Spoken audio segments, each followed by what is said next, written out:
So the room was filled with adults. The adults were clearly far older than I was. I mean, I was probably 24, 25. I think probably the next youngest person in the room was maybe twice my age. These were senior executives in a company, in a large organization. There was actually a government research lab. And these were the top scientists, maybe some of the top scientists in the world. And they were all sitting around the room to look at a particular technology innovation, if you will, that I'd worked on. I was just the lowest guy on the totem pole, an engineer, but the director who was supposed to be there to present was unable to make the meeting. And so he'd already looked at it, he'd approved it and said, this exceeds every bit of my expectations, go show it to the rest of the VPs and the CEO here of the lab. And so I plugged in the screens and got the projector working and shot it up on the screen and started showing them this display that was aggregating data from several different places and pulling it all on the web, but then putting it on displays. And these displays could be all across the lab, and as you walked by them, you could get different bits of information, like a portal, but on a monitor like a TV, and all as a web browser. And I noticed that these guys were not smiling. I noticed they weren't happy, and in fact, the CEO looked over and started asking questions. Not the kinds of questions you hope for after a demo, right? Questions like, well, why didn't you do this, and how come you haven't thought about this?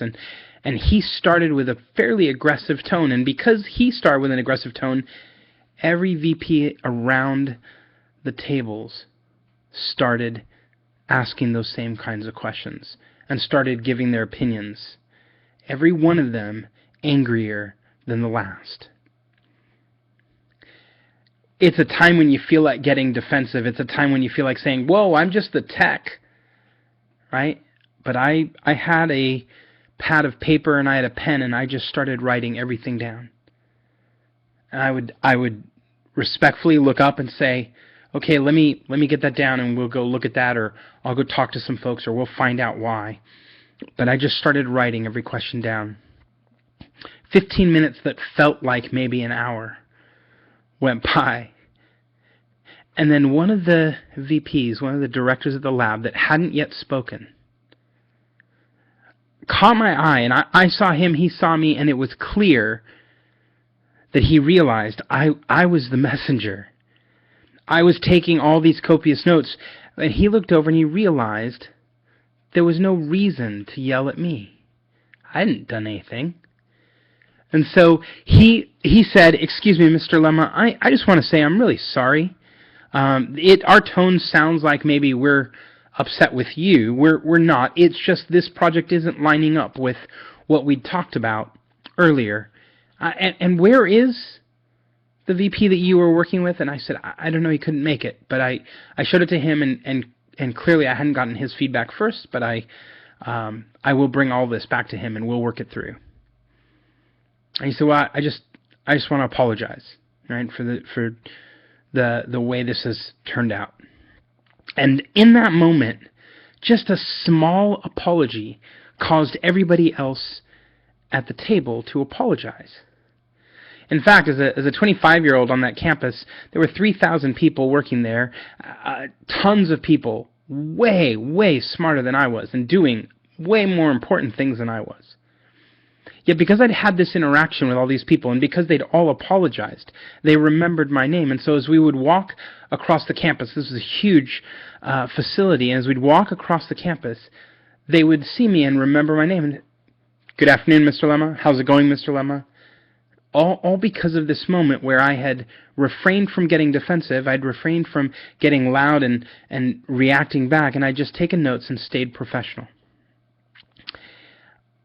If I could have, I would have gone home right after that meeting. I mean, it was one of the worst meetings I've ever been in. But I tell you this story to explain something more different than that. I tell you this story to say there are situations that we are in, right? They are experiences we've had that shape who we are and how we work. And so when I get on a call today with someone who's unhappy about something, when I get on a call with a client who's a bit frustrated, It pales in comparison to having 12 of the most important people at one of the largest companies you've ever worked in, and have every one of them not only know your name, but pick on you. And do it intelligently, logically, and still emotionally, in such a way that you feel that big. See, when you've gone through that experience, then having someone say, well, I'm really frustrated with this, you're like, okay. I mean, I want to work it through, I want to solve it, but it doesn't scare me, it doesn't stress me, it doesn't freak me out, because I've lived through way worse.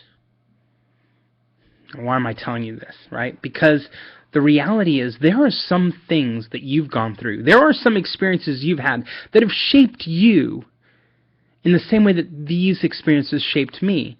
And because they've shaped you that way, you're able to do things, you're able to survive things, you're able to handle things that I never could. You're able to walk into a situation and have no stress when I walk into the same situation and have stress, much like one of our employees that joined me on a phone call today and at the end was completely stressed out and said, wow, and then looked at me and said, wow, you're so relaxed. I'm like, yeah, I've been in a lot worse. See, every one of us brings our own story to the table. Every one of us have our own set of experiences. And because of that, there's a truism, there's a nuance, there's a special point to take out from all this that I think you might have already forgotten. And it's simply this. Your good enough is likely to be someone else's awesome. Your good enough is likely to be someone else's awesome. You bring to the table so much experience that when you go into something, even if you don't do the very best you could do, even if you're not perfect, it is likely that you're able to navigate through those things and get a better job done, even with one hand tied behind your back, than other people who would struggle because they haven't had that experience, and how much they would struggle just to get to some base level. They look at what you do, even when you're doing it with one hand tied behind your back, and they look at it and they go, that's amazing. And you look at it and go, it's not good enough. Oh, there's a world of things that you've held back on publishing. There's a world of things you've held back on saying. There's a world of things you've held back on creating because it wasn't perfect enough in your head. And yet, your good enough is someone else's awesome. They look at what you do, even when you're partially done, and they're impressed. I sat in a meeting today. I just stayed calm. I didn't even do anything miraculous. But to someone else, it was amazing. To me, it was just okay. My experiences shape how I perceive my world. And often that skews how I think about things. I hold the bar up too high, and I don't deliver, I don't publish, I don't create, I don't take a step forward in some things because I don't think it's good enough. And yet, my good enough is someone else's awesome. And for you, it's the same way. So take that thing that's half done. Take that thing that's partially finished. Take the thing that you've been considering but weren't ready to release into the world because you weren't sure it was good enough. And trust me when I tell you, your good enough is someone else's awesome. Take care.